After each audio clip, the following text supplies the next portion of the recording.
Instagram తన బాధల్ని మనతో చెప్పుకుంటే ఎలా ఉంటుందో చూసేద్దామా. ఒకడేమో పొద్దున్నే లేచి 5 గంటలకి గుడ్ మార్నింగ్ అని చెప్పి ఫోటోలు వేస్తాడు.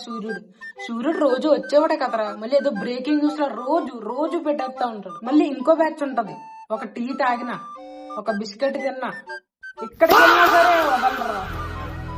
ఏంట్రా, జిమ్కి వెళ్ళే వాళ్ళు అయితే ఇంకో లెవెల్. అసలు జిమ్కి వెళ్ళి డంబుల్స్ హోల్డ్ చేస్తారా, లేదంటే ఫోన్ పట్టుకుని ఇలా ఫోటోలు ఇలా ఎస్థెటిక్ గా తీసుకుంటారో తెలియదు అసలు. ఇంకా రిలేషన్షిప్ లో ఉన్న వాళ్ళు అయితే వేరే లెవెల్. ఏంటంటే పొద్దున్న వచ్చేసరికి మై లవ్ అది ఇది అని పెడతారు, రాత్రి వచ్చేసరికి ట్రస్ట్ నో బడీ అని పెడతారు. అసలు వీళ్ళకి ఏంటంటారు అసలు. నా ప్లేట్ ఫోటో, ఐస్ క్రీమ్, ఏ తింటే అది ప్రతిదీ ఫోటోలు తింటాడు. అసలు నువ్వు తింటావారా, లేదంటే ఫోటోగ్రాఫర్ నువ్వు అసలు చెప్పు. రీల్స్ చేసే వాళ్ళు అయితే ఇంకా చెప్పక్కర్లేదండి అసలు వాళ్ళ గురించి. ఇంట్లో పొలాల్లో ఎక్కడ పడితే అక్కడ, రోడ్ల మీద ట్యాంకుల మీద ఎక్కడికి పడితే అక్కడికి వెళ్ళి పిచ్చోళ్ళ డాన్స్లు వేస్తారు. అయ్యో బాబాయ్, నన్ను యాప్ అనుకుంటున్నారా ఇంకేమన్నా అనుకుంటున్నారా మీరే?